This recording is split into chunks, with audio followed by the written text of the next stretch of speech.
Good morning. This is Sentinel's your GCR Daily Brief. Your daily read on the dinar, the dong, and the whole GCR. I'm Truman Vale. It's Thursday, July 9th. And if you're looking at your calendar trying to figure out which date to circle next, well, you're in good company. Because the chatter this morning is absolutely full of them. Let's walk through what's actually new and what we're watching from here. Last time we talked, the big thing on the calendar was Iraq's cabinet vote. Parliament seating those final ministers, and we were watching to see if that moved the story forward. Here's where we are now. That vote did happen, the cabinet is seated, and now the next concrete date everybody's looking at is July 15th, 10 days from when I'm talking to you. That's when Prime Minister al-Zaidi is scheduled to fly to Washington for a sit-down at the White House. Word is he's bringing a 2027 budget that's been reshaped with IMF guidance, and the hope is he'll lock in deals on American trade access, energy partnerships, and customs digitization. If you're following the dinar story, that's the meeting where people think the big announcements could happen. A joint oil deal, revenue sharing sorted, maybe even a nod toward currency moves. It's a real date. It's on the calendar, and it's less than a week out. So that's the headline to watch. Now, layered on top of that, there's a whole flurry of very near-term timing calls, and I mean this week. This weekend, early next week. One of the things going around is that tomorrow, July 10th, is a significant date for Iraq's customs system. The claim is that the ASYCUDA customs platform, that's the digital system Iraq's been rolling out to replace paper records at the borders, goes fully mandatory tomorrow. No more paper trail, everything digital. The thinking is that's a necessary step before the currency can move, because you need clean books and traceable trade flows. So if that actually happens tomorrow, it's another real milestone. We'll see. There's also chatter, and this one's pretty specific, that exchange centers could open tomorrow night, with some saying Friday the 10th is a, quote, good day for a revaluation in country. And then there's talk that if notifications don't drop by today, Thursday, then they'll come over the weekend, with appointments starting early next week. I'll be honest with you.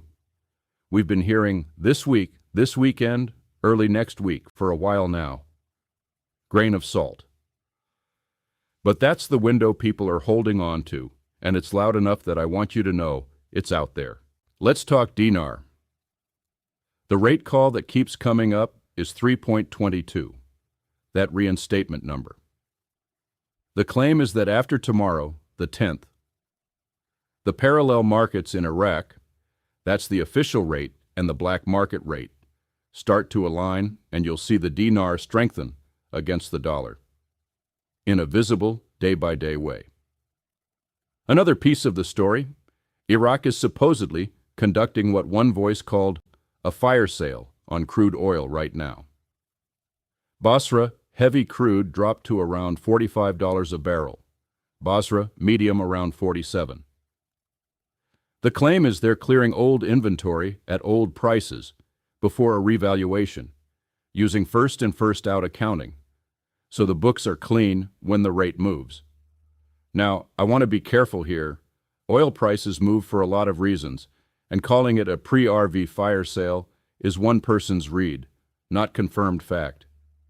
But it's an interesting puzzle piece, and it's part of the narrative people are building.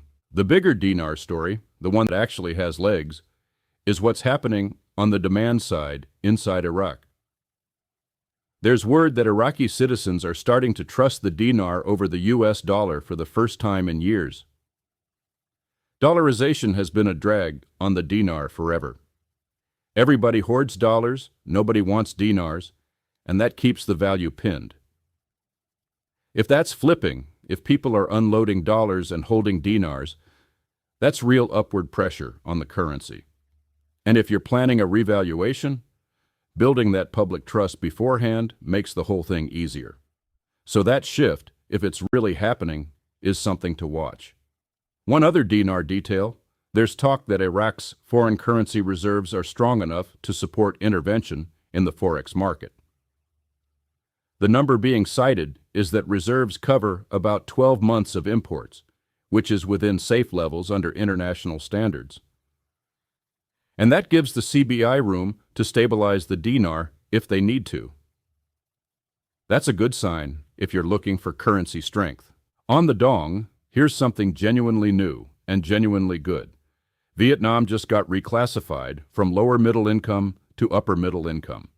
That's official, that's real, and it's a step forward. And they're still on track for the FTSE Russell Emerging Market upgrade, which is scheduled for September 21st. That's a big deal. It opens Vietnam to a flood of institutional investment. And it's the kind of thing that supports long-term currency strength. So if you're holding dong, that's a genuine win to pay attention to. Now look, if you've got the free app and you flagged Vietnam or the dong in your notifications, you already knew that the moment it posted. You didn't have to wait for me. That's the whole point. You pick exactly which gurus you want to hear from, which currencies you care about, what kinds of claims ping you, imminent timing, rates, banking updates, whatever, and you mute everything else. So the second something you actually care about drops, it's on your phone. The rest of the noise stays out of your way. It's free. It's at GCRSentinel.com. Not in the app stores yet, but coming soon. And VIP membership is free right now, which is the level that gets you the premium alerts. If you haven't set it up yet, today's a good day.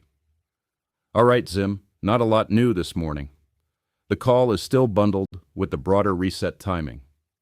If Tier 4B gets notified this week or this weekend, Zim holders are in that group, redemption centers supposedly ready. Nothing's confirmed, but that's the hope. So here's the big picture, the story of the day. Iraq has a seated cabinet, a Washington meeting in 6 days, and a custom system that reportedly goes fully digital tomorrow. At the same time, we've got multiple voices saying notifications could drop between now and the weekend, rate movement could start after the 10th, and oil prices might be getting cleared in preparation for something bigger. That's a lot of specific dates and a lot of optimism.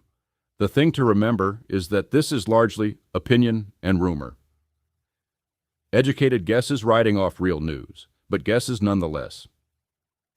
We've been hearing any day for a long time. Things slip. Intel changes. Nobody truly knows until it's done. So we stay on top of it, we take it with a grain of salt, and we stay smart and calm instead of riding every high and low. Here's what to actually watch. Tomorrow, July 10th.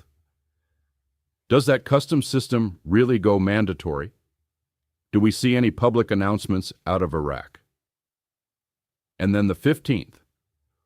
What comes out of that White House meeting?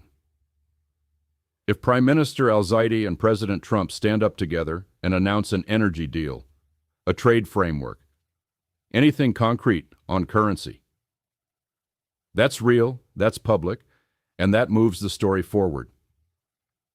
Between now and then, if notifications drop, we'll all know pretty quick.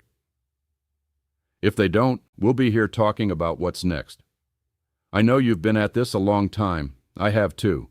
I've circled dates, refreshed screens, felt that exact mix of hope and exhaustion. We're in this together.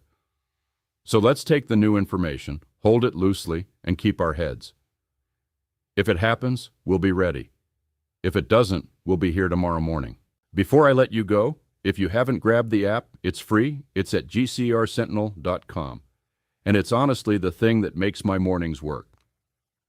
Everything we just talked about, all in one place, anytime you want it. VIP membership is free right now. Get in while it is. And coming very soon, VIP members will be able to send in questions, and I'll answer them right here on the show. I'm looking forward to that. All right, that's it for today. I'll see you tomorrow morning. This is Truman Vale. Thanks for listening.